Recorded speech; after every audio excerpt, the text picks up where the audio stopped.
Le début de l'automne, le soir. Une ferme aménagée dans la campagne anglaise, il n'y a pas d'étage. Lumière très faible, on distingue 3 silhouettes. Lily, affalée dans le fauteuil, immobile. Kate, levée sur un des divans, immobile. Anna, debout devant la fenêtre, regardant dehors. Les lumières montent sur Lily et Kate, tous deux fumant une cigarette. La silhouette d'Anna reste immobile dans la pénombre de la fenêtre.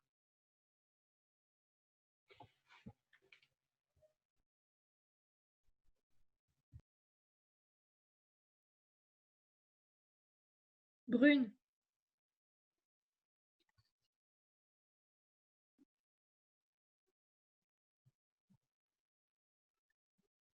Grosse ou maigre?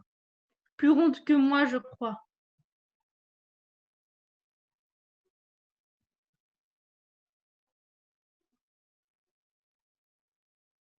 Elle l'était à l'époque?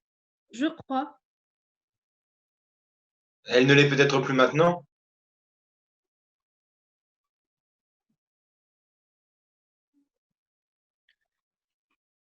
Elle était ta meilleure amie? Oh, qu'est-ce que ça veut dire?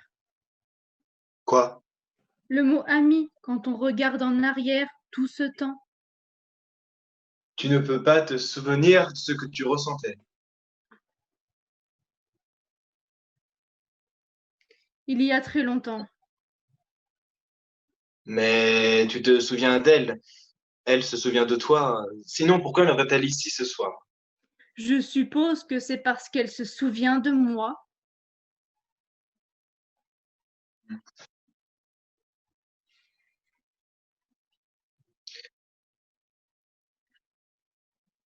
Est-ce que tu pensais qu'elle était ta meilleure amie? Elle était ma seule amie. La seule et la meilleure? La seule et unique. Si on a quelque chose en un seul exemplaire, on ne peut pas dire que c'est la meilleure de toutes. Parce qu'on n'a rien pour comparer. Hmm.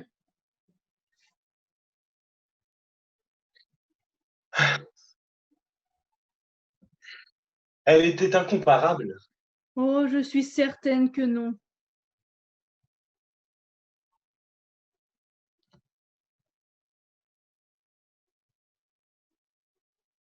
Je ne savais pas que tu avais si peu d'amis. Je n'en avais pas du tout, sauf elle. Pourquoi elle? Je ne sais pas. C'était une voleuse, elle volait des choses. À qui? À moi. Quel genre de choses? Des bricoles, des dessous. Tu lui en reparleras? Oh, je ne crois pas.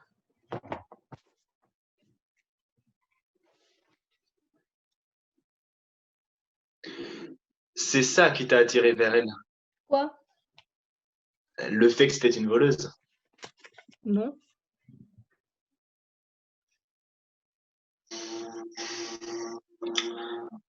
Es-tu impatient de la revoir? Non. Moi, oui. Ça m'intéressera beaucoup. Quoi?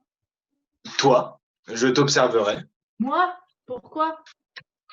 pour voir si elle est bien la même personne. Tu crois que tu verras cela à travers moi?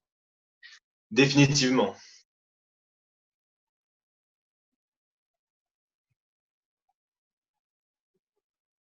C'est à peine si je me souviens d'elle. Je l'ai presque totalement oubliée.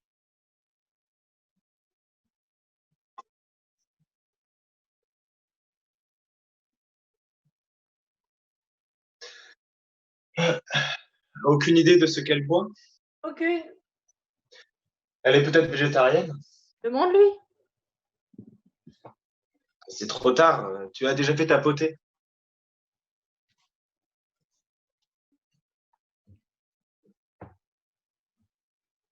Pourquoi n'est-elle pas mariée? Demande-lui. Enfin, je veux dire, pourquoi n'amène-t-elle pas son mari? Demande-lui. Faut-il que je lui demande tout? Tu voudrais que je pose tes questions à ta place?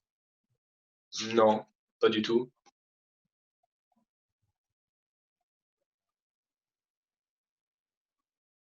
Bien sûr, elle est mariée. Comment le sais-tu? Tout le monde est marié. Alors pourquoi ne vient-elle pas avec son mari? Elle ne vient pas avec lui?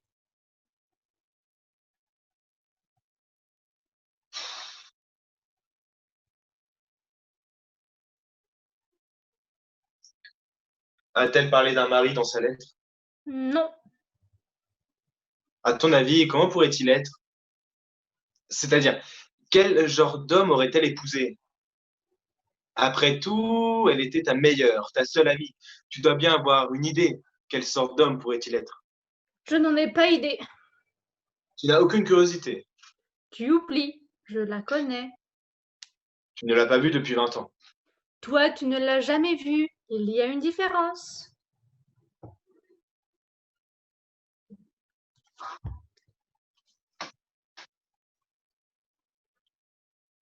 En tout cas, ta potée est assez grande pour quatre. Tu as dit qu'elle était végétarienne.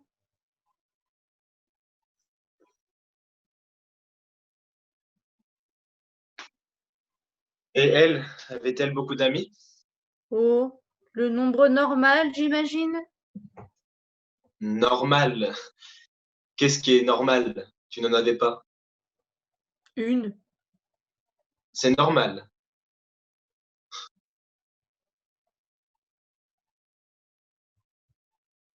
Elle avait pas mal d'amis, n'est-ce pas? Des centaines. Tu les connaissais? Pas tous, je crois. Mais après tout, nous vivions ensemble. Il y avait des visiteurs de temps en temps. Je faisais connaissance avec eux. Des visiteurs pour elle. Comment? Des visiteurs pour elle. Des amis à elle. Tu n'avais pas d'amis. Tes amis? Oui. Tu faisais connaissance avec eux. Vous viviez ensemble? Hmm? Vous viviez ensemble? Bien sûr, Je ne savais pas ça. non? Tu ne m'as jamais dit ça. Je pensais que vous vous connaissiez, voilà tout. C'est vrai? Mais en fait, vous viviez l'une avec l'autre. C'est vrai, bien sûr. Autrement, comment aurait-elle pu me voler mes dessous dans la rue?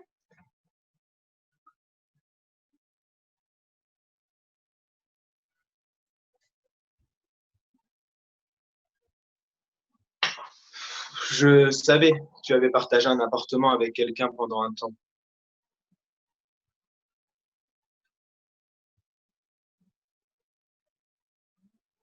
Mais je ne savais pas que c'était elle. Bien sûr, c'était elle.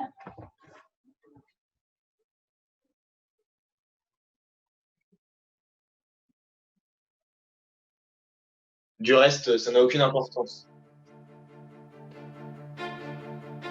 Toute la nuit à faire la queue, cette pluie. Tu te souviens? Mon Dieu, l'Albert Hall, Covent Garden. Revoir tout cela, non! La moitié de la nuit pour faire les choses que nous aimions. Nous étions jeunes alors, naturellement, mais quelle énergie pour aller au bureau le matin, au concert ou à l'opéra ou au ballet. Ce soir-là, tu n'as pas oublié. Et descendre Kingston High Street en bus sur l'Impérial et les receveurs et nous précipiter sur les allumettes pour le radiateur à gaz et puis des œufs brouillés, sans doute. Ou bien, qui faisait la cuisine? Gloussant et nous pelotonnant toutes les deux devant le feu et puis au lit pour dormir. Et cette bousculade le matin, courir jusqu'au bus pour aller jusqu'au bureau et puis les pauses déjeuner sur l'herbe de Green Park à nous échanger toutes nos nouvelles et puis en même temps que nos sandwichs. Fille innocente, secrétaire innocente. Et puis la soirée qui nous attendait pour Dieu sait quel plaisir à venir. Oh, le seul fait d'attendre tout cela, d'anticiper tout cela, et nous, si pauvres, mais être pauvres, jeunes et filles en ce temps-là, dans ce Londres merveilleux. Et puis tous ces cafés que nous découvrions, des endroits presque privés. où se rencontraient des artistes et des écrivains, et quelquefois des acteurs, et d'autres avec des danseurs.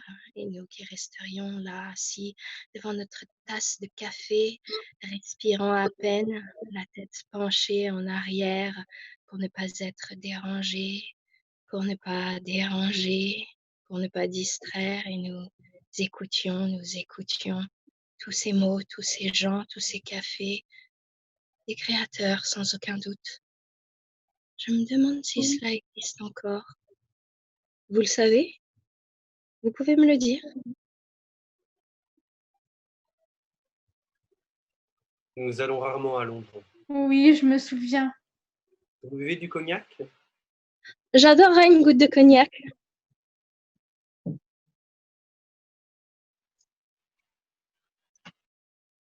Écoutez, quel silence! Est-ce toujours si silencieux?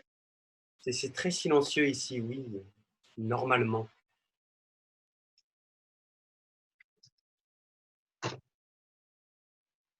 On peut entendre la mer quelquefois, si on écoute très attentivement. Quelle sagesse d'avoir choisi cette partie du monde. Et comme c'est intelligent et courageux à vous deux de vivre en permanence dans un tel silence. Mon travail me force à partir assez souvent, bien sûr, mais Kate reste ici. Si on vivait ici, on ne voudrait pas partir loin. Moi, je ne voudrais pas partir loin. J'hésiterais à partir loin. Je craindrais que d'aventure, la maison ne soit plus là à mon retour. D'aventure? Comment? L'expression d'aventure, il y a longtemps que je ne l'ai pas entendue.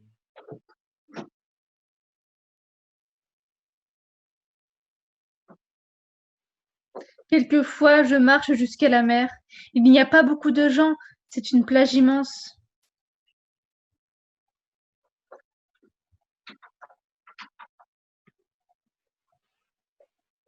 Mais Londres me manquerait malgré tout. Naturellement, j'étais gamine à Londres. Nous avons été gamines ensemble. J'aimerais vous avoir connus toutes les deux à l'époque. Vraiment. Oui, Votre beauté est merveilleuse. pardon? Je voulais dire votre femme est merveilleuse. Désolée. Je pensais à la potée, je pensais à la cuisine que fait votre femme. Vous n'êtes pas végétarienne alors? Oh non, non, non. On a besoin d'une bonne nourriture à la campagne, une nourriture substantielle pour tenir le coup, tout cet air, vous savez.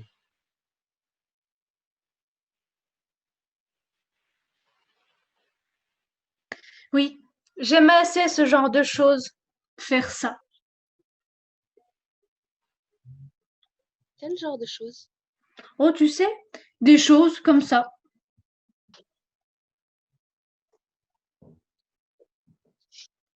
Tu veux dire faire la cuisine? Toutes ces choses.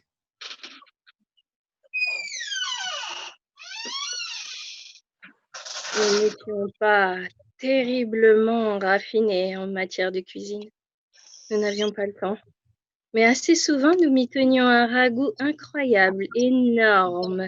Nous dévorions le tout et ensuite, plutôt plus souvent que moins, nous restions debout la moitié de la nuit à lire du Yeats.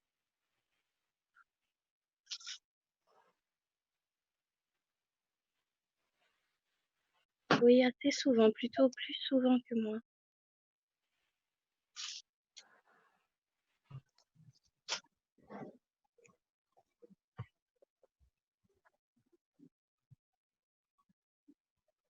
Le ciel est si immobile. Vous voyez ce ruban de lumière? Est-ce la mer? Est-ce l'horizon? Vous vivez sur une côte très différente. Oui, très différente. Je vis sur une île volcanique. Je la connais. Ah oui, J'ai été là-bas.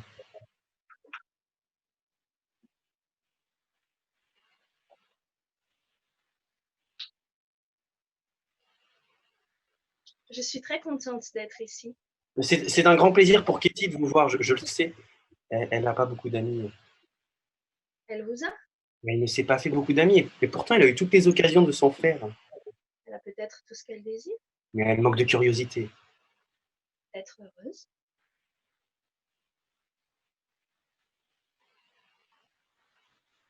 C'est de moi que vous parlez? Oui, Elle a toujours été rêveuse. Elle aime faire de longues promenades, tout ça, vous savez, Oui. en imperméable. Elle descend le sentier, les mains tout au fond de ses poches, ce genre de choses. Vraiment? Quelquefois, je prends son visage entre mes mains et je le regarde. Vraiment? Oui, je le regarde en le tenant dans mes mains, puis je laisse en quelque sorte partir, j'ouvre les mains, je le laisse flotter. Ma tête est bien accrochée, elle est à sa place. Son visage flotte à la dérive. Elle a toujours été rêveuse. Quelquefois, en promenade, je lui disais, tu rêves, réveille-toi, à quoi rêves-tu? Alors elle se tournait vers moi, secouant ses cheveux en arrière, et elle me regardait comme si j'avais fait partie de son rêve. Un jour, elle m'a dit, j'ai dormi si longtemps que j'ai dormi tout vendredi. Non, lui ai-je dit, qu'est-ce que tu racontes? Si, m'a-t-elle dit, j'ai dormi tout vendredi. Mais non, aujourd'hui c'est vendredi. Lui ai-je dit, tu n'as pas dormi tout vendredi. Ça a été vendredi toute la journée, c'est maintenant vendredi soir. Tu n'as pas sauté vendredi. Si, je l'ai sauté, m'a-t-elle dit. J'ai dormi tout vendredi et aujourd'hui c'est samedi. Mais vous voulez dire que, littéralement, elle ne savait pas quel jour c'était? Voilà. Si je le savais, c'était samedi. Quel mois sommes-nous? Septembre. Nous l'obligeons à réfléchir. Oh, nous devrions vous voir plus souvent. Vous avez une influence saine, Elle a toujours été une compagne charmante, drôle à vivre, délicieuse à vivre et si jolie. si jolie que j'en ai rêvé. Ah, ces chansons. Nous les écoutions toutes, tout le temps, tard dans la nuit, allongées sur le parquet. Ces vieux airs merveilleux. Parfois, je regardais son visage, mais elle ne se rendait pas compte que je la guignais. Guigné, Comment? le mot guigné, on ne l'entend pas très souvent. Elle ne s'en rendait pas compte du tout, elle était complètement absorbée.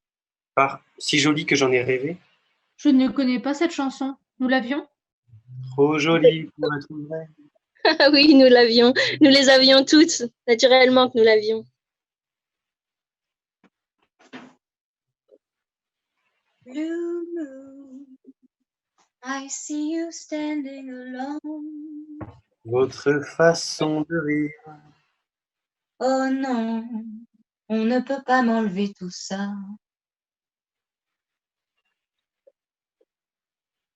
ceux qui parlent d'amour, Savent-ils qu'un jour, malgré mes serments, j'ai pris un amant?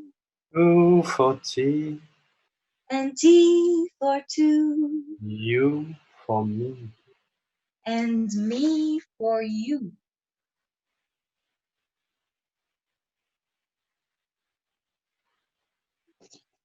The smile of Garbo and the scent of roses. The waiters whistling as the last bar closes. Oh, how the ghost of you clings.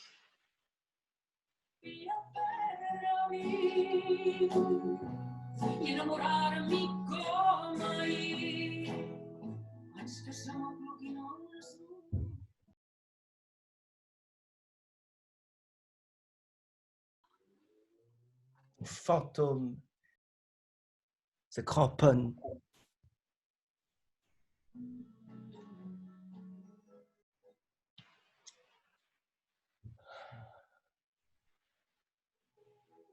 On n'en fait plus de pareil aujourd'hui.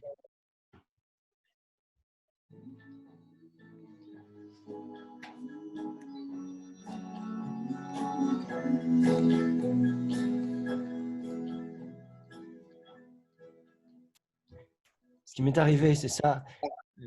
J'avais atterri dans un cinéma miteux pour voir Odd Man Out, L'homme en trop.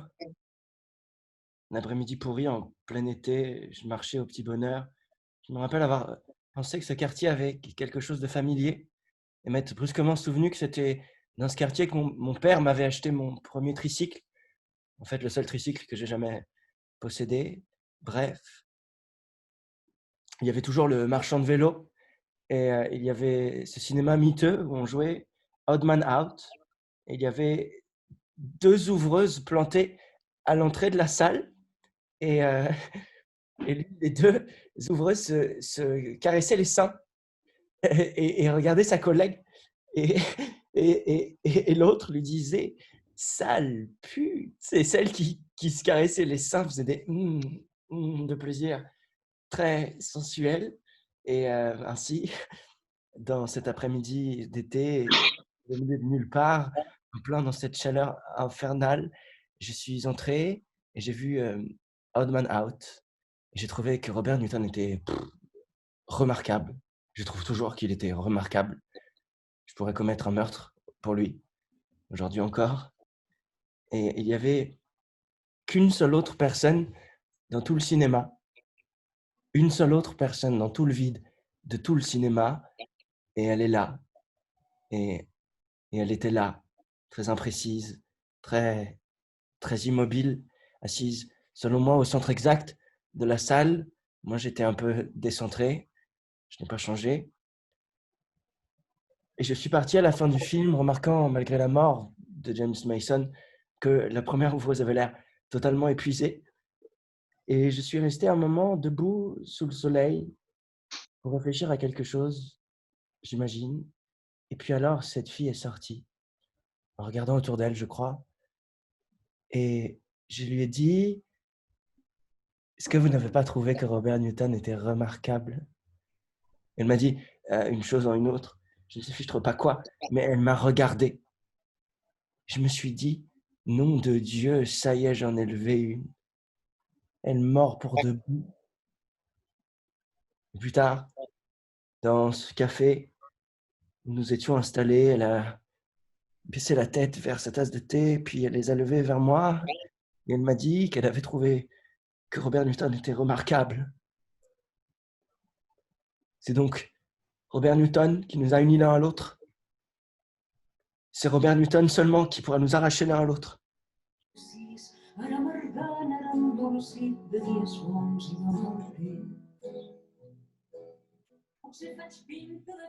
F.J. McCormick était bon lui aussi. Je sais que F.J. McCormick était bon lui aussi, il ne nous a pas unis l'un à l'autre.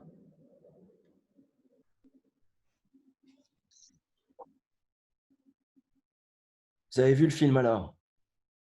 Oui. Quand? Oh, il y a longtemps.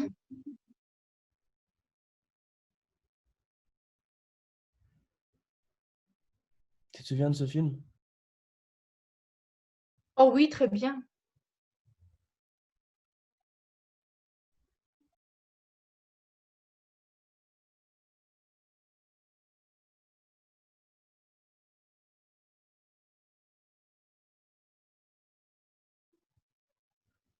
Je crois pouvoir dire que dès la rencontre suivante, nous nous tenions par la main. Je tenais sa main fraîche. Elle marchait à mon côté. J'ai dit quelque chose qui l'a fait sourire et elle m'a regardé. N'est-ce pas? En secouant ses cheveux en arrière, et j'ai pensé qu'elle était encore plus fantastique que Robert Newton.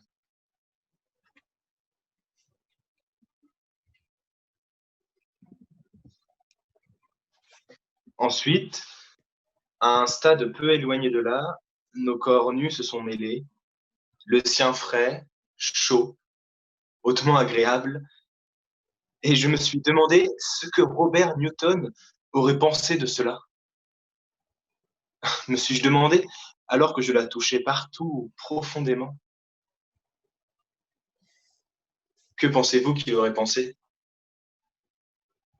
Je n'ai jamais rencontré Robert Newton, mais je sais bien que je sais ce que vous voulez dire. Il y a des choses dont on se souvient, même si elles ne sont peut-être jamais arrivées. Il y a des choses dont je me souviens qui ne sont peut-être jamais arrivées, mais dès que je les revois, elles se passent. Quoi? Cet homme qui pleurait dans notre chambre. En rentrant une nuit tard, je l'ai trouvé en train de sangloter. Une main sur son visage, assis dans le fauteuil, tout tassé dans le fauteuil, et Katie assise sur le lit avec un bol de café. Et personne ne m'a parlé, personne ne parlait, personne ne levait les yeux, je ne pouvais rien faire. Je me suis déshabillée, j'ai éteint la lumière et je me suis couchée. Les rideaux étaient minces, la lumière de la rue entrait, Katie immobile sur son lit, l'homme en sanglots, la lumière qui entrait, qui dansait sur le mur. Il y avait une légère brise, les rideaux bougeaient de temps à autre, il n'y avait que ces sanglots et soudain, ils se sont arrêtés. L'homme est venu vers moi, très vite. Il a baissé les yeux sur moi, mais je ne voulais pas avoir affaire avec lui, pas du tout.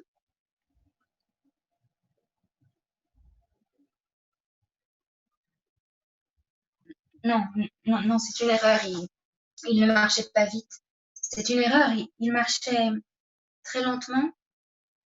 La lumière était mauvaise, puis il s'est arrêté, debout, au milieu de la chambre. Ensuite, il s'est tourné vers moi.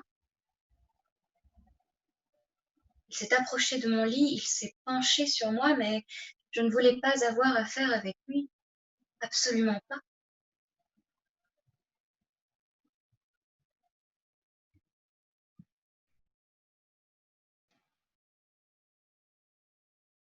Quel genre d'homme était-il? Et après un moment, je l'ai entendu sortir. J'ai entendu le bruit de la porte d'entrée, des pas dans la rue, puis le silence, et puis le bruit des pas qui s'estompaient, et puis le silence.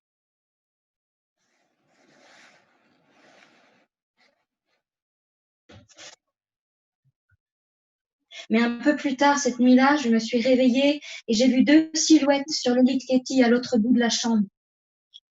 Il était revenu. Il était allongé en travers des genoux de Katie. Un homme dans le noir, en travers des genoux de ma femme.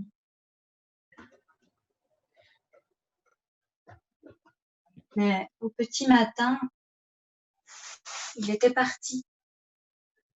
Dieu merci. À croire qu'il n'avait jamais été là. Bien sûr que si. Parti 2 fois et venu 1 fois.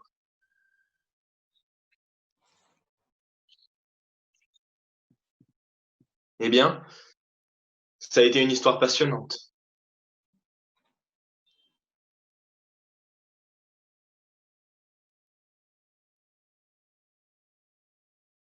À quoi ressemblait-il, ce type? Oh, je n'ai pas pu voir son visage clairement. Je ne sais pas. Mais était-il... Tu parles de moi comme si j'étais morte. Non. Non, tu n'étais pas morte. Tu étais si vivante, si animée. Oui, tu riais sans cesse. Bien sûr, tu riais. Moi-même, je te faisais sourire, non? Quand nous marchions dans la rue, la main dans la main, tu souriais à en éclater. Oui, oui. Il lui arrivait d'être si animée. Animé n'est pas le mot. Quand elle souriait, comment décrire ça? Ses yeux s'illuminaient. Je n'aurais pas pu trouver mieux. Tu n'étais pas morte. Jamais. En aucune façon.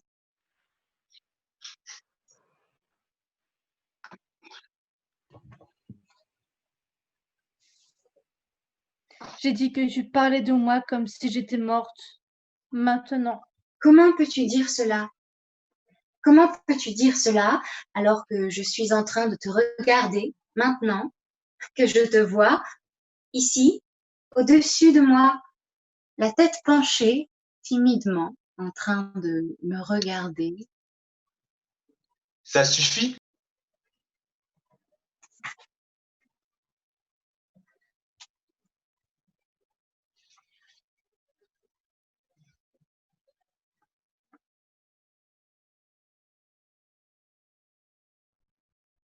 Moi-même, j'étais étudiant à l'époque. Je jonglais avec mon avenir. Je me demandais si je devais vraiment, mon Dieu, me coller sur les bras une miniature de fille à peine sortie de ses langes et dont le seul titre de vertu était son silence, mais qui n'avait aucun sens de la stabilité, aucun sens de la décision, qui se soumettait qu'aux vents changeants, car ceux-là, elle les suivait, mais pas les vents, et certainement pas les miens, pour ce qu'ils valent. Des vents qu'elle était sans doute seule à comprendre, et cela, bien sûr, sans en avoir la moindre compréhension. Du moins, ainsi que je comprends le mot. Du moins, c'est ainsi que je raisonnais. Une image féminine classique, me disais-je, ou une attitude féminine classique, l'une et l'autre depuis longtemps périmées.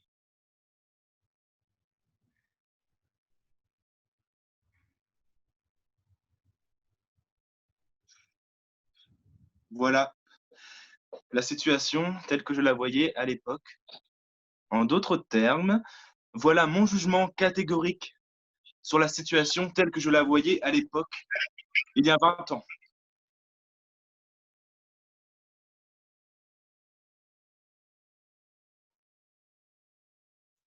Quand j'ai appris que Katie était mariée, mon cœur a bondi de joie. Comment l'avez-vous su? Par une amie. Oui, il a bondi de joie. Voyez-vous, je savais qu'elle n'agissait jamais de façon aveugle, inconsciente ou téméraire.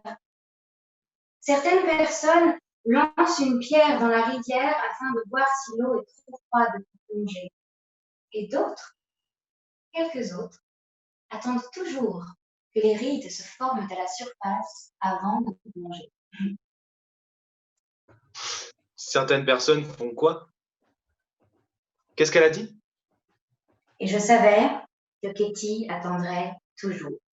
Non seulement qu'apparaisse la première ride sur l'eau, mais que la surface soit traversée et retraversée de rides, car des rides à la surface, comme vous le savez sûrement, indiquent un sentiment de profondeur, jusque dans chaque particule d'eau, jusqu'au lit de la rivière.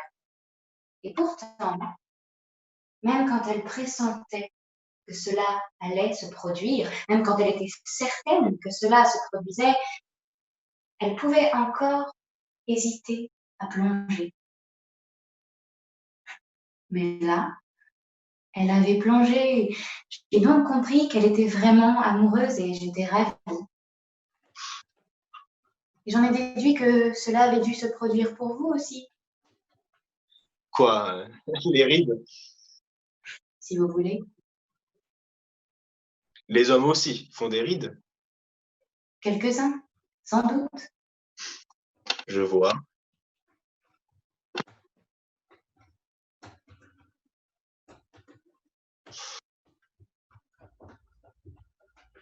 Et par la suite, quand j'ai appris quel genre d'homme vous êtes, j'étais doublement enchantée, car je savais que l'art avait toujours intéressé Katie. L'art m'a intéressée à une époque, mais je ne me rappelle plus quelle branche de l'art. Ne me dis pas que tu as oublié nos journées à la Tate Gallery et quand nous explorions Londres. Toutes ces vieilles églises, ces vieilles maisons, du moins celles qui ont échappé au bombardement, et dans la cité, au sud de la Tamise, à Lambeth et à Greenwich. Oh, mon Dieu! Et les journaux du dimanche. Je ne pouvais jamais l'arracher aux pages artistiques. Elle en raffolait et ensuite elle insistait pour que nous allions à telle ou telle galerie, à tel théâtre, à tel récital. Mais bien sûr, il y en avait tant et tant dans ce vieux Londres merveilleux de ce temps-là que parfois nous rations quelque chose, ou bien nous manquions d'argent et parfois nous manquions certaines choses. Par exemple, je me souviens d'un dimanche où elle a levé la tête de son journal et elle a dit « Viens, viens, viens vite avec moi ». Et là, nous avons attrapé nos sacs à main pour prendre un autobus dans une banlieue complètement obscure, complètement inconnue. Et là, presque seule, nous avons regardé un film extraordinaire qui s'appelait Old Man.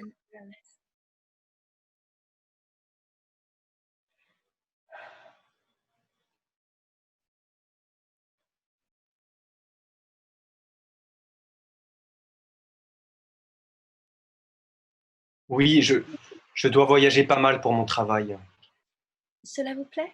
Énormément, énormément. Et, vous allez loin? Jusqu'à l'autre bout du globe pour mon travail. Et la pauvre Katie, quand vous êtes en voyage, que fait-elle? Oh, je continue. Il reste absent très longtemps? Je pense quelquefois. Est-ce très longtemps? Vous abandonnez votre femme si longtemps? Comment le pouvez-vous? Il faut que je voyage beaucoup pour mon travail. Oh, je pense qu'il faudra que je vienne te tenir compagnie quand il est en voyage. Et votre mari, vous ne lui manquerez pas. Évidemment, mais il comprendrait. Et maintenant, il comprend. Évidemment. Ouais, nous avions un plat végétarien exprès pour lui. Il n'est pas végétarien. En fait, il est plutôt gourmet. Nous habitons une très belle villa depuis de nombreuses années. Elle est en haut de la falaise.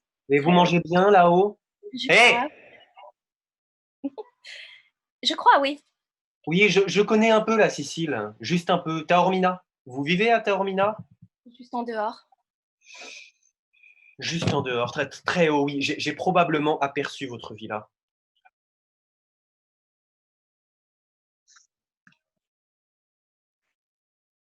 Mon travail m'a emmené en Sicile. Mon travail touche à la vie un peu partout, vous voyez, dans toutes les parties du globe, aux gens qui vivent sur tout le globe. Et j'emploie le mot globe parce que le mot monde possède des résonances et des prétentions émotionnelles, politiques, sociologiques et psychologiques dont par choix je préfère me dispenser, en d'autres termes me tenir à l'écart, ou si vous voulez, que je préfère rejeter. Comment va le yacht? Ah, très bien. Le capitaine tient-il son cap bien droit? Aussi droit que nous le voulons quand nous le voulons. Et vous ne trouvez pas l'Angleterre très humide en rentrant? Oui, mais c'est assez affriolant. C'est assez affriolant. Mais qu'est-ce qu'elle veut dire, nom de Dieu?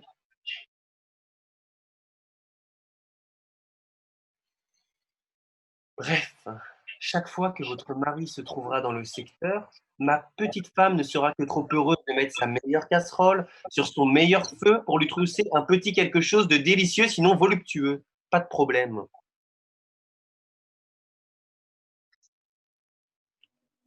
Je suppose que ce sont ses affaires qui l'ont empêché de faire le voyage. Quel est son prénom? Giancarlo ou Pier Paolo? Tu as des carrelages de marbre? Oui. Tu marches dessus pieds nus? Oui, mais sur la terrasse, je porte des sandales. Ça peut être très cuisant sous le talon. Le soleil, tu veux dire? La chaleur? Oui. J'avais une équipe superbe en Sicile. Un caméraman épatant, Irving Schultz, le meilleur de toute la profession. Nous avons vu ces femmes en noir sous un angle plutôt austère, ces petites vieilles en noir. J'ai écrit le film et je l'ai réalisé. Je m'appelle Orson Welles. Tu bois du jus d'orange le matin sur ta terrasse et des cocktails au coucher du soleil en regardant la mer tout en bas? Quelquefois, oui. Mais en fait, je suis au sommet de ma profession, c'est un fait. J'ai été en contact très étroit avec un nombre substantiel de gens sensibles et réfléchis, notamment des prostituées de toute espèce. Et tu aimes les Siciliens? Et j'ai été là-bas, il n'y a plus rien à voir, il n'y a plus rien à chercher, rien. Il n'y a plus rien à chercher en Sicile. Tu aimes les Siciliens?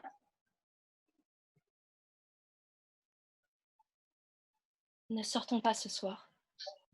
N'allons nulle part, restons ici ce soir. Je vais faire quelque chose pour le dîner, tu pourras te laver les cheveux, tu pourras te détendre. On écoutera des disques. Oh, je ne sais pas, on pourrait sortir. Pourquoi veux-tu sortir? On pourrait aller se promener dans le parc. Le parc est sale la nuit. Toutes sortes de gens horribles, des hommes cachés derrière des arbres, des femmes avec des voix terrifiantes qui hurlent sur ton passage et des gens qui sortent brusquement de derrière des arbres et des fourrés. Il y a des ombres partout et avec des agents de police. Tu ne verras que des voitures et ce bruit de voitures et tu verras tous ces hôtels. Tu sais à quel point tu détestes regarder à travers ces porte-tambours? Tu détestes ça, voir tout ça, tous ces gens dans la lumière, dans ces halls d'hôtels, tous en train de parler, de gesticuler, tous ces lustres.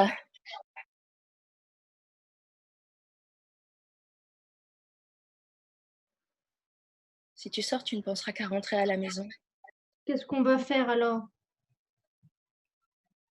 Tu veux rester ici? Tu veux que je te fasse la lecture? Tu en as envie? Je ne sais pas.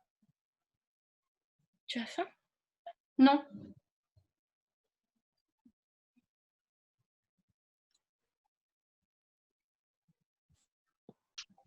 Ah, cet énorme poté.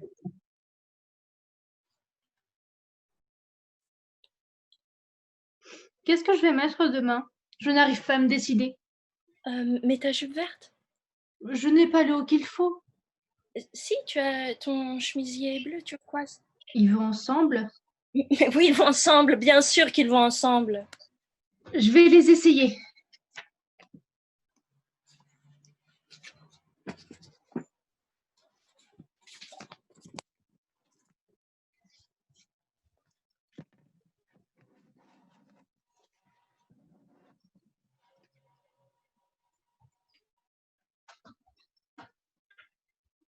Tu veux que je fasse venir quelqu'un? Qui? Charlie ou Jake? Je n'aime pas Jake. Alors, Charlie ou Qui? Mr. Cab? Je vais y réfléchir dans mon bain. Tu veux que je te fasse couler ton bain? Non, je vais le faire couler moi-même ce soir. Amb aquest aire de matec jueu errant, pastor grec, i els meus cabells als quatre vents. Vinc a trobar-te i a sentir com és d'immens aquest camí que encara tornaria a fer. Camí de totes les La chambre, lumière très faible. On distingue Anna, assise sur l'un des lits divans, vague lueur filtrant de la porte vitrée de la salle de bain. Les lumières montent, la porte du living room à gauche s'ouvre et Lily entre dans la pièce, portant un plateau avec du café. Lily pose le plateau sur un guéridon. Voilà! Chaud et bon. Chaud et fort et bon. Vous l'aimez avec du lait et du sucre, je crois. S'il vous plaît. Chaud et fort et bon avec du lait et du sucre. Cette chambre vous plaît? Oui, Nous dormons ici. Ce sont des lits. La grande chose avec ces lits, c'est qu'ils se prêtent à toutes sortes de permutations. On peut les séparer comme ils le sont en ce moment, ou les placer angle droit, ou les faire bisecter, ou bien on peut dormir pied à pied, ou tête à tête, ou côte à côte. C'est possible parce qu'ils ont des roulettes. Ah oui, je me souviens très clairement de vous à la taverne du voyageur. la quoi? La taverne du voyageur, hein, juste derrière Brompton Road, Quand cela? il y a des années. Je ne le pense pas. Oh, si c'était vous, pas de question. Je n'oublie jamais un visage. Vous étiez assise dans le fond, bien souvent, quelquefois seule, quelquefois avec des gens. Et vous voilà, assise chez moi à la campagne, la même femme. Incroyable, mais un certain Luc est un habitué de cet endroit, vous le connaissiez? Luc? Un grand type, cheveux roux, barbe rousse. Ah, honnêtement, je ne le pense pas. Ah si, un tas de gens, des poètes, des cascadeurs, des jockeys, des figurants, toute cette faune. Vous aviez souvent un foulard noir, oui c'est ça, un foulard noir et un sweater noir et une jupe. Moi? Et des bas noirs. Ne me dites pas que vous avez oublié la taverne du voyageur. Vous avez peut-être oublié le nom, mais vous devez vous souvenir de l'endroit où vous étiez l'enfant chéri du bar. Je n'avais pas d'argent, vous savez, je n'avais pas de quoi boire de l'alcool. Vous aviez des cavaliers, vous n'aviez pas besoin de payer, vous étiez prise en charge. Moi-même, je vous ai payé plusieurs verres. Vous? Bien sûr, hein. Jamais. C'est la vérité, je m'en souviens distinctement.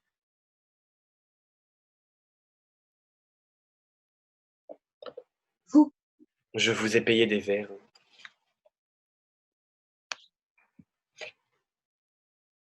Il y a de ça 20 ans, ou à peu près. Vous dites que nous nous sommes connus autrefois. Bien sûr que nous nous sommes connus autrefois.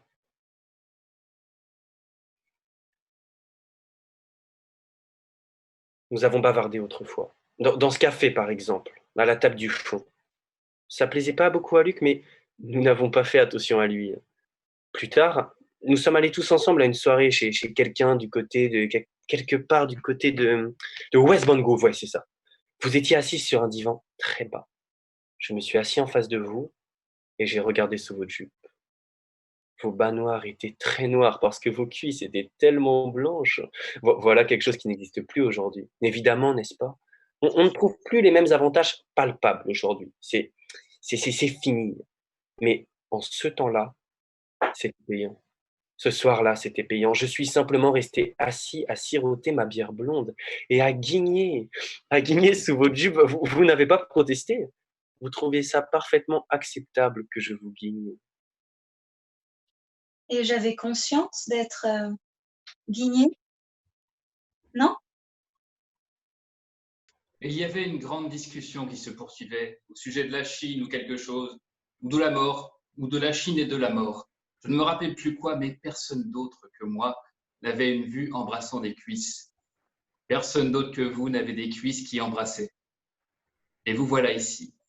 Même femme, même cuisse.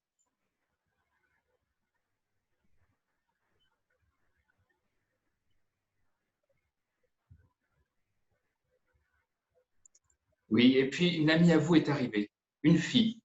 Elle s'est assise à côté de vous sur le divan. Vous bavardiez toutes deux en pouffant de rire, assises côte à côte. Et je me suis baissé un peu pour vous guigner toutes les deux. Vos cuisses à toutes les deux, bruissantes et crépitantes. Vous consciente, elle inconsciente. Mais à ce moment-là, une multitude d'hommes m'ont entouré. Ils exigeaient mon opinion sur la mort ou sur la Chine ou sur Dieu sait quoi. Ils ne voulaient pas me laisser en paix et les rester penchés au-dessus de moi. Si bien qu'avec leur haleine empuantie et leurs poils dans le nez et la Chine et la mort et leur cul sur les bras de mon fauteuil, j'ai dû me lever et plonger à travers eux. Mais ils m'ont suivi avec férocité, comme si j'avais été à l'origine de cette discussion. Et moi, regardant en arrière à travers la fumée, me précipitant vers la table recouverte de toile cirée pour chercher une autre bouteille de bière, regardant en arrière à travers la fumée, apercevant deux filles sur le divan, l'une d'elles vous, leurs têtes rapprochées, en train de chuchoter. Mais je ne pouvais plus rien voir. Je ne pouvais plus voir ni bas ni cuisses. Et tout d'un coup, vous aviez disparu. J'ai luvoyé du côté du divan. Il n'y avait personne dessus. J'ai guigné les sillons laissés par 4 fesses, dont 2 étaient les vôtres.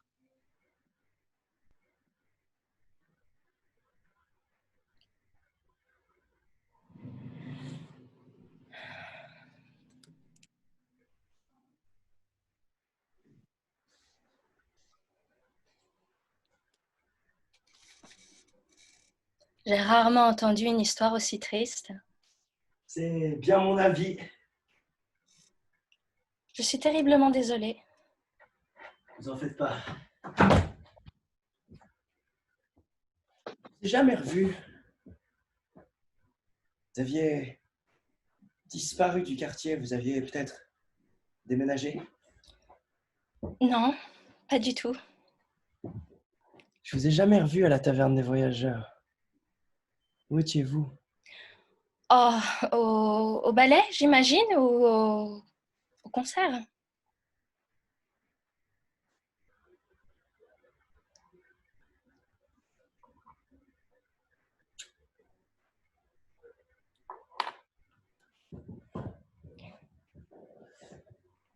Kate reste bien longtemps dans son bain. Ah, vous savez comme elle est quand elle entre dans son bain.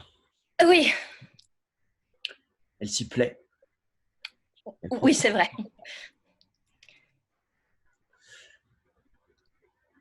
Sacrément longtemps même. S'en délecte. Ça savonne tout, partout.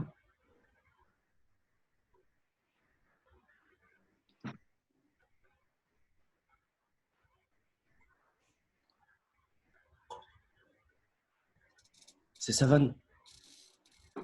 Vraiment tout, partout.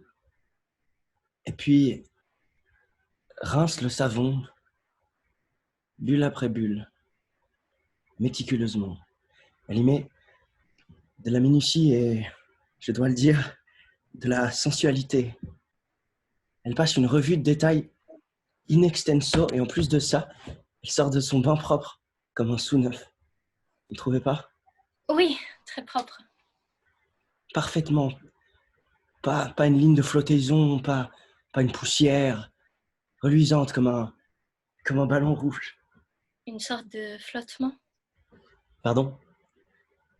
Elle flotte hors de son bain, comme en rêve, inconsciente de qui peut bien l'attendre avec sa serviette, attendre de l'envelopper dedans. Elle est absorbée en elle-même, jusqu'à ce que la serviette soit sur ses épaules.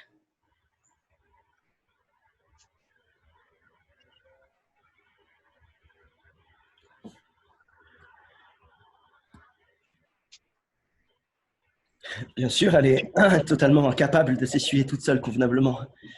Vous l'avez remarqué. Elle s'y prend très bien pour se frotter. A-t-elle la même capacité pour s'éponger? Mon expérience avec elle m'a démontré que ce n'est pas son fort. Vous trouverez toujours quelques globules aussi accidentés qu'inattendus qui ont le toupet, le dégouliné, ça et là. Pourquoi vous ne la séchez pas vous-même? Vous me le conseillez? Vous le feriez convenablement. Avec sa serviette de bain? Comment sans? Comment ça? Comment pouvez-vous la sécher sans sa serviette de bain? Je ne sais pas.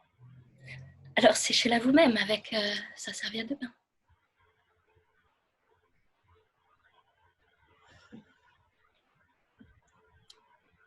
Et si vous la séchiez avec sa serviette de bain? Moi? Vous le feriez très convenablement? Non. Non. Vraiment? Voyons, vous êtes une femme. Vous savez pourtant où et quand et comment l'humidité se forme sur le corps d'une femme. Il n'y a pas deux femmes semblables. Voilà qui est bien vrai.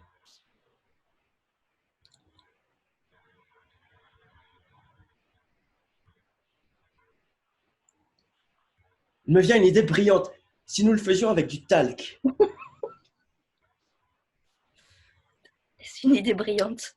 Vous ne pouvez pas?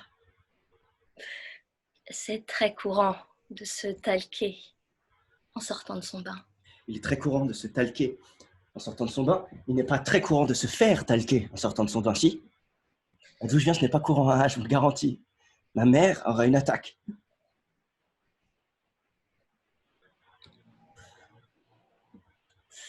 Écoutez, je vais vous dire, hein, je vais le faire moi-même. Grand jeu, la serviette et le talc. Après tout, je suis son mari.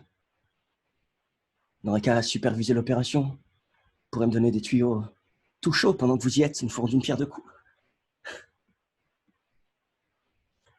Bon Dieu!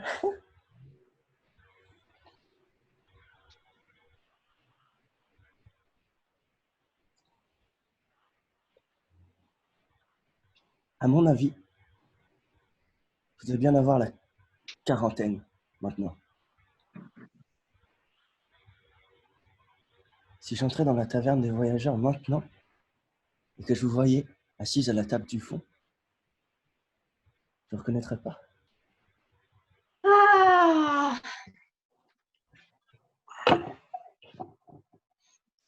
Votre façon à vous, De porter un chapeau. vos premiers mots si doux, Non, non, on ne peut pas m'enlever tout ça. Votre façon de rire, l'air que vous chantez fou. les rêves qu'il m'inspire. Non, non, on ne peut pas m'enlever tout ça. Votre façon ravie De danser avec moi, et de changer ma vie. non. Oh non, on ne peut pas m'enlever tout ça.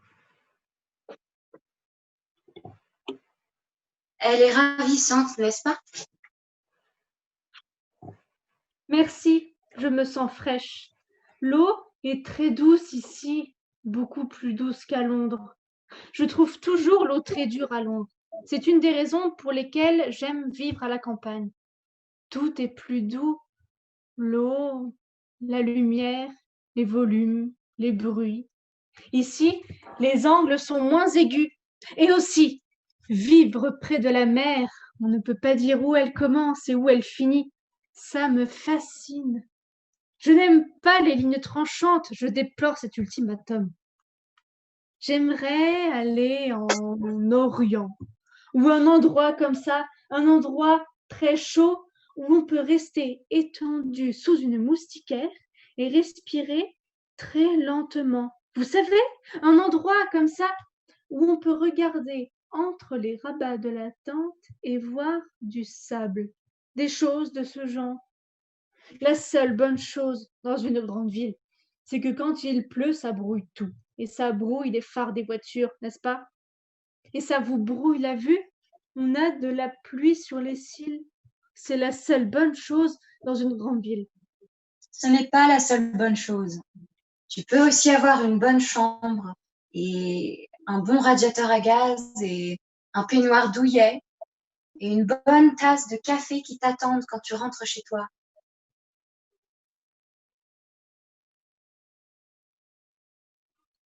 Il pleut? Non, De toute façon, j'ai décidé de ne pas bouger d'ici ce soir. c'est bien.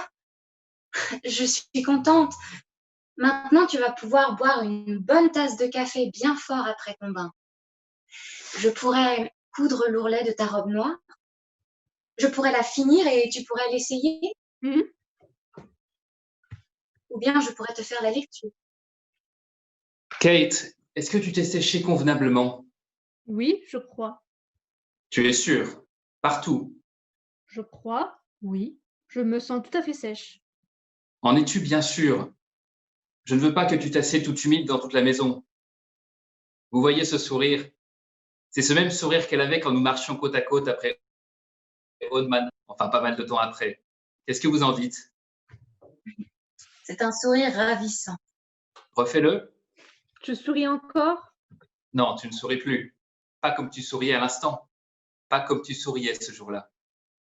Vous voyez de quel sourire je veux parler? Il est froid ce café. Ah, je suis désolée, je vais en refaire du frais. Non, je n'y tiens pas, merci.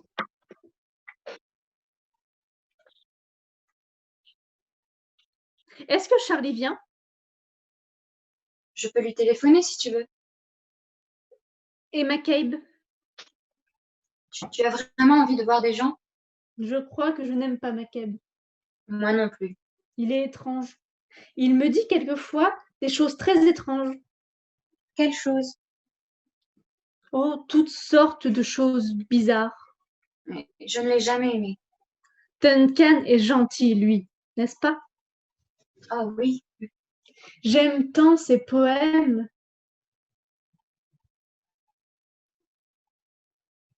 Mais tu sais qui je préfère? Qui? Christy. Il est adorable. Il est tellement délicat, non? Et son sens de l'humour. Il n'a pas un merveilleux sens de l'humour? Pourquoi ne lui demandes-tu pas de venir? Il ne peut pas. Il n'est pas en ville. Oh, quel dommage.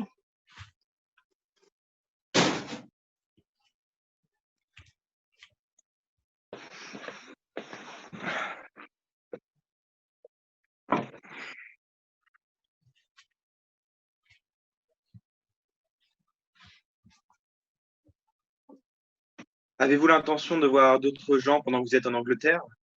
Des parents, des cousins, des frères? Non, je ne connais personne, sauf Kate.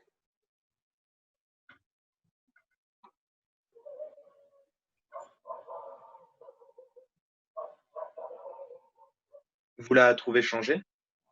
Oh, juste un peu, pas beaucoup.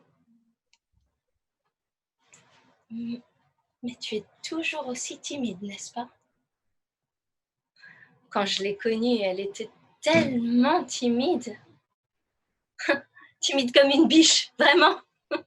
Quand les gens se penchaient pour lui parler, elle se ployait en arrière, si bien que, tout en restant à leur portée, elle devenait tout à coup inaccessible. Elle se penchait de côté.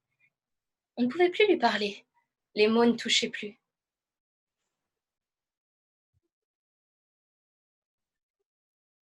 J'avais attribué ça à son éducation de fille de pasteur. En vérité, elle me faisait beaucoup penser aux sœurs Brontë. Elle était fille de pasteur. En pensant aux Brontë, je ne pensais pas aux Brontë sous l'angle de la passion, mais plutôt celui du secret. Cette façon de vivre si obstinément leur vie de manière réservée, comme un masque.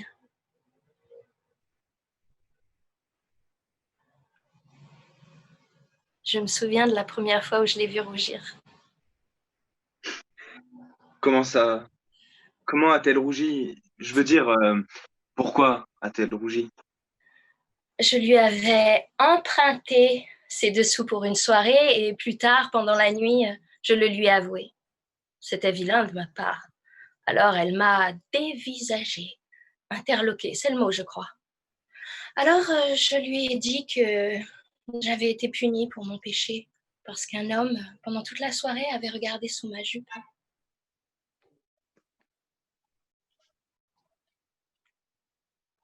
Et ça l'a fait rougir. Violemment. Parce qu'on vous avait regardé sous votre jupe, dans ses dessous. Mais à partir de ce moment-là, de temps en temps, elle demandait que je lui emprunte ses dessous. Elle en avait beaucoup plus que moi et un choix beaucoup plus varié. Mais à chaque fois qu'elle me le demandait, elle rougissait. Bien sûr, ça n'empêchait pas de me le demander quand même. Et quand j'avais quelque chose à lui raconter, quelque chose d'intéressant, je le lui racontais. Et là, elle rougissait. Là, on ne pouvait jamais savoir. Lorsque je rentrais tard la nuit et que je la trouvais assise sous sa lampe de chevet, en train de lire, je commençais à lui raconter. Mais là, elle me disait « Non, éteins la lumière ». Et alors, je lui racontais dans le noir. Elle préférait que je lui raconte dans le noir. Bien sûr, il ne faisait jamais complètement noir. Entre la lueur du radiateur à gaz et la lueur à travers le rideau, ce qu'elle ignorait, c'était que, connaissant sa manie, je choisissais une position d'où je pouvais voir son visage, tandis qu'elle ne pouvait pas voir le mien. Elle ne pouvait qu'entendre ma voix. Alors, elle m'écoutait. Et je la regardais m'écouter. Ça a tout du mariage idéal.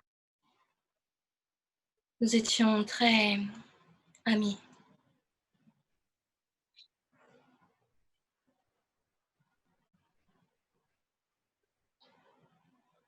Vous disiez qu'elle vous faisait penser aux sœurs Brontë, non pas dans la passion, mais dans ses façons secrètes. Comment était-elle dans la passion? Il me semble que c'est votre domaine. Il vous semble que c'est mon domaine. Eh bien, vous avez bougrement raison. C'est mon domaine. Je suis heureux que quelqu'un fasse un peu preuve d'un peu de bon goût. Naturellement, c'est mon domaine. Nom de Dieu! Je suis son mari.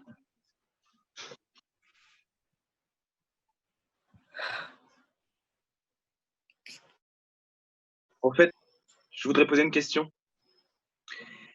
Est-ce que je suis le seul ici qui commence à trouver tout cela de mauvais goût? Qu'est-ce que vous trouvez de mauvais goût? J'ai pris l'avion pour Rome afin de revoir ma meilleure amie après 10 ans et pour faire connaissance de son mari. Qu'est-ce qui vous tracasse? Ce qui me tracasse, c'est la pensée de votre mari en train de piétiner sur place, tout seul dans sa villa immense, subsistant au jour le jour avec quelques œufs durs, et pas même foutu de parler anglais comme tout le monde. J'interprète quand c'est nécessaire.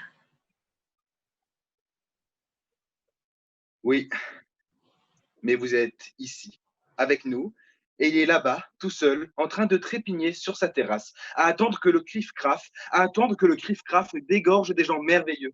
Au moins ça, le beau monde de la Méditerranée.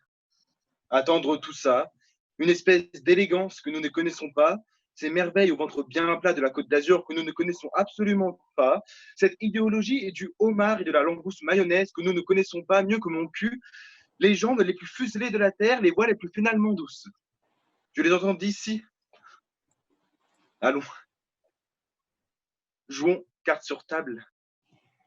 J'ai l'œil sur un certain nombre de pulsations, des pulsations tout autour du globe, et les destitutions et les insultes. Pourquoi est-ce que je perdrais un espace aussi précieux à écouter deux... Si ça ne te plaît pas, va-t'en.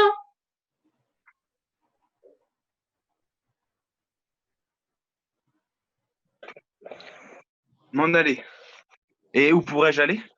En Chine ou en Sicile. Je n'ai pas de Criffcraft, je n'ai pas de smoking blanc. En Chine alors. Tu sais ce qu'on me ferait en Chine si on me voyait en smoking blanc? On me tuerait, nom de Dieu. Tu sais comment ils sont là-bas. Vous serez les bienvenus en Sicile, tous les deux, quand vous le voudrez. Vous serez mes invités.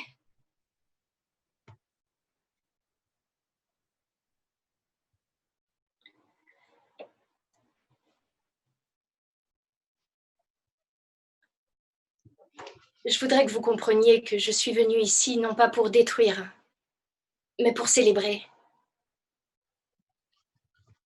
Pour célébrer une amitié très précieuse et très ancienne.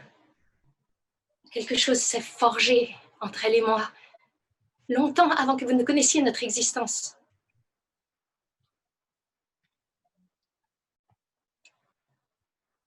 Je l'ai découverte. Elle a appris à connaître des gens passionnants par mon intermédiaire. Et je l'emmenais dans des cafés, des endroits presque privés, où se rencontraient des artistes et des écrivains, et quelquefois des acteurs, et d'autres avec des danseurs. Et alors on restait là devant notre tasse de café, respirant à peine, écoutant toute cette vie autour de nous. Tout ce que je souhaitais pour elle, c'était son bonheur, et c'est tout ce que je lui souhaite encore aujourd'hui. Nous nous sommes connus autrefois, tu sais, Anna et moi. Oui, nous nous sommes connus à la taverne des voyageurs, à la table du fond. Elle a eu un béguin pour moi. En ce temps-là, naturellement, j'avais encore les hanches étroites, plutôt bien balancées, pas mal briquetées, très honnêtement, le cheveu ondulé, le paquet. On s'est fait une fête tous les deux. Elle en perdait les pédales. Elle n'avait pas un rond, alors je lui ai payé un verre. Elle me regardait avec des grands yeux timides. Tout le numéro. Elle faisait semblant d'être toi, à l'époque. Elle y arrivait assez bien, jusqu'à tes dessous qu'elle mettait à l'époque. Elle m'avait aimablement permis de reluquer. Une générosité royale, admirable chez une femme. On est allé à une espèce de soirée, organisée par des philosophes. Pas des mauvais types, la bande d'Edgar Road. Des types comme ça. Des années que je les ai pas vus. Des vieux copains, toujours en train de penser. Et ce qu'ils pensaient, ils le disaient. C'est ces types-là qui me manquent. Ils sont tous morts. Du reste, je ne les ai jamais revus. La bande de Médaval, le grand Eric et le petit Tony.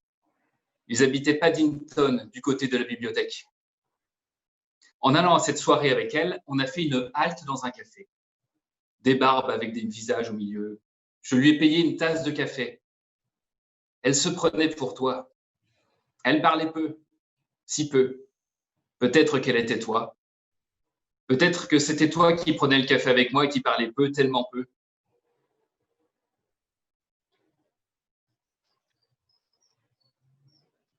À ton avis, qu'est-ce qui l'attirait en toi? Je ne sais pas quoi. Elle trouvait ton visage très sensitif, vulnérable. Vraiment? Elle voulait l'apaiser comme seule une femme peut le faire. Elle voulait m'apaiser comme seule une femme peut le faire? Mais oui. Je te demande pardon? Elle était prête à se dédier à toi. Elle était tombée amoureuse de toi. De moi? Tu étais si différent des autres. Nous connaissions des hommes qui étaient grossiers, brutaux. Il y a vraiment des hommes comme ça, des hommes grossiers. Très grossiers. Mais j'étais grossier, non, en regardant sous sa jupe. Ce n'est pas grossier. Mais si c'était sa jupe, si c'était elle. C'était ma jupe. C'était moi. Je me souviens de votre regard. Très bien. Je me souviens fort bien de vous. Et moi, je me souviens de toi. Je me souviens de toi, morte. Potser faig pinta d'haver estat lladre de fruites i de blats, de camps que acaricia el sol. Je me souviens de toi, étendue, morte. Tu ne savais pas que je t'observais. Tu avais la figure sale, tu étais couchée, morte, le visage barbouillé de terre et de saleté, toutes sortes d'inscriptions spontanées. Mais ça n'avait pas séché et ça avait coulé sur tout ton visage jusqu'à ta gorge. Tes draps étaient immaculés. Ça m'a fait plaisir. J'aurais été malheureuse de voir ton cadavre allongé sur un drap souillé. Ça aurait été disgracieux. En tout cas pour moi. En tout cas pour ma chambre. Après tout, tu étais morte dans ma chambre. Quand tu t'es réveillée, mon regard était sur toi, baissé sur toi, fixe. Tu as essayé d'imiter mon truc, un des petits trucs que tu m'avais emprunté, mon petit sourire lent et timide, avec ma tête légèrement penchée, mes yeux à demi fermés, ce truc que nous connaissions si bien, mais ça n'avait pas marché, et ce n'était qu'une grimace qui a écaillé la terre au coin de ta bouche, et elle est restée collée. Tu es resté collé dans ta grimace. J'ai cherché des larmes, mais je n'en ai vu aucune. Tes yeux avaient perdu leurs pupilles, les os crevaient la peau de ton visage. Mais tout était serein, pas trace de souffrance. Tout cela s'était passé ailleurs. Les derniers rites m'ont semblé superflus, ou toute autre cérémonie. Il m'a semblé que l'heure et la saison étaient appropriées, et qu'en mourant seule et sale, tu avais agi avec le décorum voulu. C'était l'heure de mon bain. J'ai pris un bain très long, et puis j'en suis sortie. Je me suis promenée dans la chambre, reluisante. J'ai approché une chaise, je me suis assise, nue, auprès de toi, et je t'ai regardée.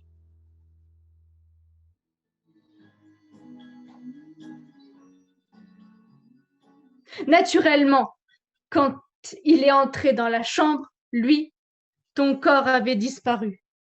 Quel soulagement c'était d'avoir un autre corps dans ma chambre, un corps d'homme qui se conduisait tout autrement, qui faisait toutes ces choses qu'ils font parce qu'ils les croient bonnes, comme de s'asseoir avec une jambe par-dessus la coudoir du fauteuil.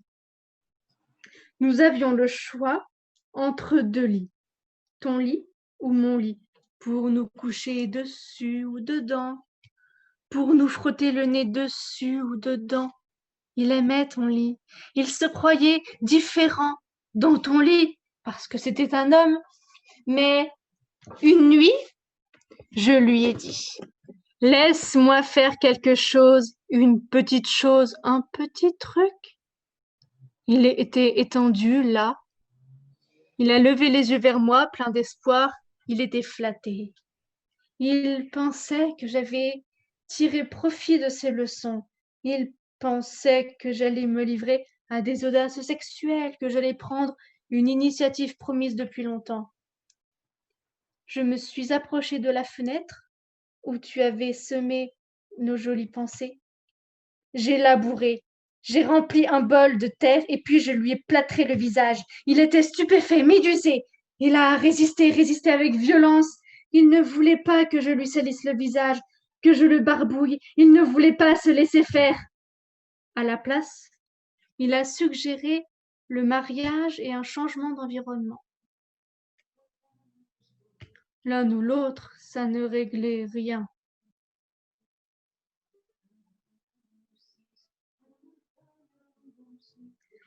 Il m'a demandé un jour, à peu près à cette époque, qui avait dormi dans ce lit avant lui. Je lui ai répondu, personne. Absolument personne. Amb aquest aire de matec jugueu errant, pastor grec, i els meus cabells als quatre vents. i aquests meus ulls descolorits, verdosos blaus mig enfosquits, em faig mirall de tots aquells amb qui he sofert, amb qui he gaudit, perquè el meu cor no s'ha rendit ni penedit d'anar més lluny. D'on algú diu que ens aturem si no volem anar a l'infern, cosa que mai no n'he cregut. Amb aquest aire de matec, jueu errant, pastor grec, i els meus cabells als quatre vents. Vinc a trobar-te i a sentir com és d'immens aquest camí que encara tornaria a fer. Camí de totes les olors, del gessamí dels meus records, d'Alexandria i d'Istanbul. I com voldria perdre-m'hi i enamorar-m'hi com ahir, ens que se m'acluquin els ulls. I com voldria perdre-m'hi i enamorar-m'hi com ahir, ans que se m'acluquin els ulls.